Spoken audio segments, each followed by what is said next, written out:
So we've been doing house church for just over 3 years. There are a few questions that we get on a frequent basis. One of them is, what about elders? Do you have elders in your church? And the answer to that is, no, we don't have elders in our church yet. We have a leadership team, not yet elders. And you can say, well, aren't all churches supposed to have elders? Well, in an ideal world, that could be the case, but let's just do a little bit of thinking on this just for a moment. In Acts chapter 14, Paul tells them to appoint elders in every church. In Titus chapter 1, verse 5, he says to appoint elders in every city. Now, if you think about their church structure, they're house churches for the most part. They don't have church buildings. They're churches that are 10, 15, 20, 25, 30, 35 people.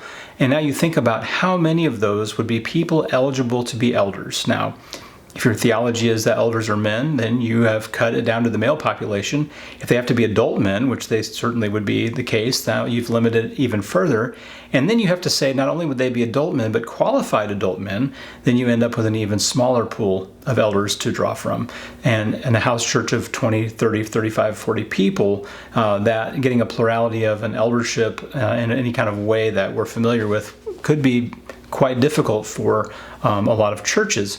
And so what we're really looking at is once we have more like a city network of churches, then we're looking to be in a position to prayerfully consider appointing elders over a city area of churches rather than just necessarily in every single particular house church as they spring up that needs a plurality of qualified elders. Now, the second question we get is, what about heresy?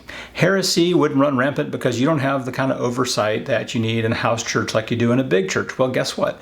Big churches have lots of oversight and still have heresy in them. Have you ever noticed that there are big churches that have false teachings? Happens all the time.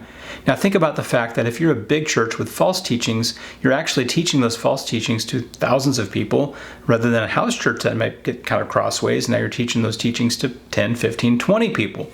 The insulating factor of having smaller groups of people being exposed to a false teaching actually is somewhat of a plus, rather than having false teaching run rampant amongst thousands of people in a given congregation.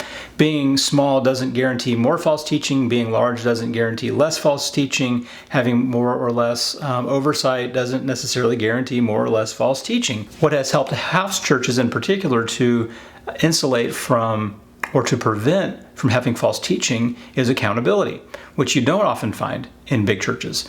You have accountability in leadership that we're in the Word to live the Word, understand the Word, live the Word, share the Word. And if we're not going by what the Word says, we hold each other accountable to that. And that has not always been the case with the larger churches that I've been a part of, as much as it is in the house church side of things. Curtis Sargent makes a really good argument of his decades of experience with thousands upon thousands of house churches, having started thousands of house churches. He would tell you that heresy may actually be less prevalent in house churches than in larger churches. So he is more of an expert on that than I am. I'm just telling you what he said.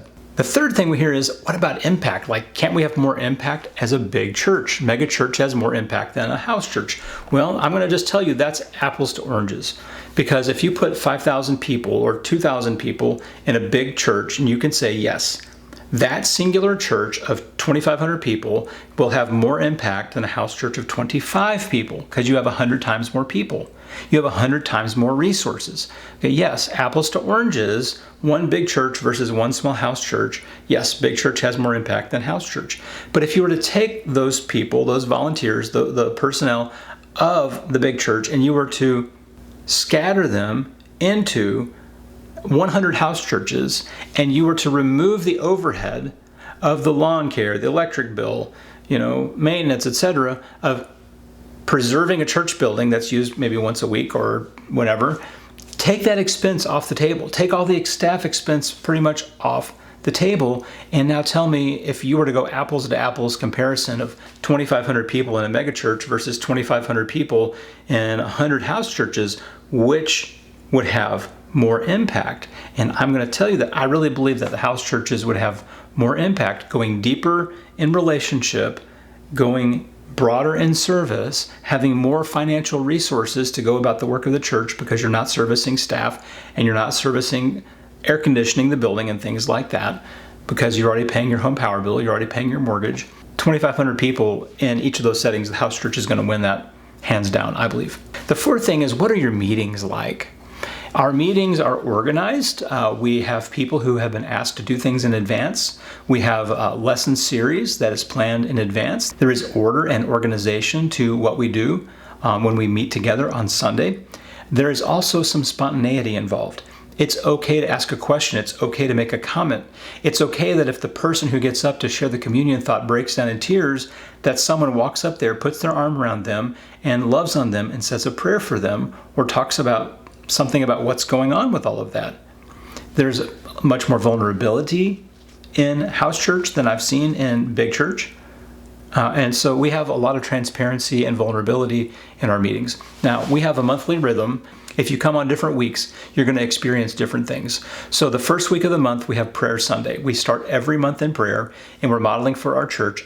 Start everything in prayer. Before you do anything, you start with prayer. Second and third Sundays are full-on worship Sundays with worship music, a worship team, everything like a normal church in a sense, but in a house.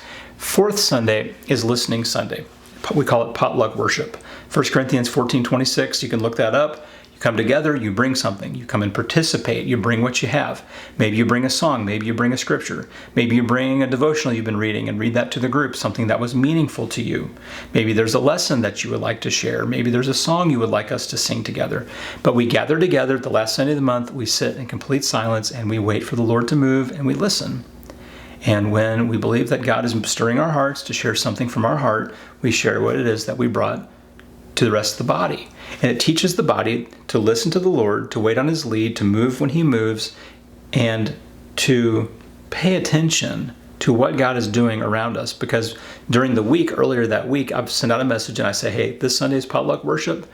Be on the lookout for God. Watch for God's movement. Watch for God's actions. So that when you come on Sunday, you can share testimony. You can share something about how the power of God was moving in your life this week, and it can encourage all of us. Bring your questions. Maybe there's something you don't understand that you want to ask about.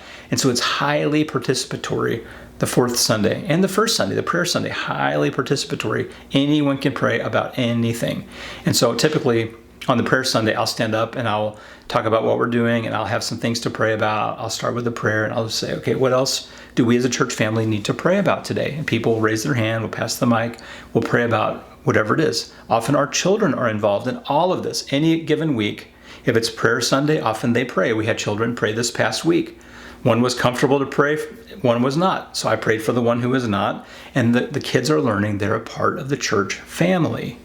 On the worship Sundays, there are children who go up and join our worship team to lead us in worship. On listening Sundays, they're part of that to listen for the movement of God. Make that normal to them, that God is speaking, we are listening, we move when he moves, we speak when we feel the urge, the tug of the Spirit to speak what it is he's laid upon our hearts. Now, the last question is, what do you miss about big church? I do miss being around a large group of believers. I do miss the kind of encouragement that comes from seeing that many people all in one place, all at one time. Although I would not trade that for the depth of relationship that we have and the quality and, I hate to say, spirituality of what happens when we meet, because the way we structure things and the way we rely on God in prayer in our meetings it just seems to be a lot easier to see God move in house church than it was in big church. Not that that couldn't be structured in big church. We also sometimes miss youth group. You know, my wife and I grew up in youth group, and so we're like, well, our kid's going to have youth group. So we take them to the youth group of their choice, and they do participate in youth group, but it's not part of our church as the youth group. Now, as our network grows, as the local regional networks grow, we do hope that there would be a day that we could have youth activities for teens, that there would be enough teens to be present for that. So these are 5 questions that I get asked regularly about house church. Feel free to ask in the comments any questions that you have. I would love to engage that. I love that you're here. And please just watch another video about house church. I'm going to put another one up on the screen. Hope you'll check it out. If not, anything else, hit like, and we'll see you again soon. Take care.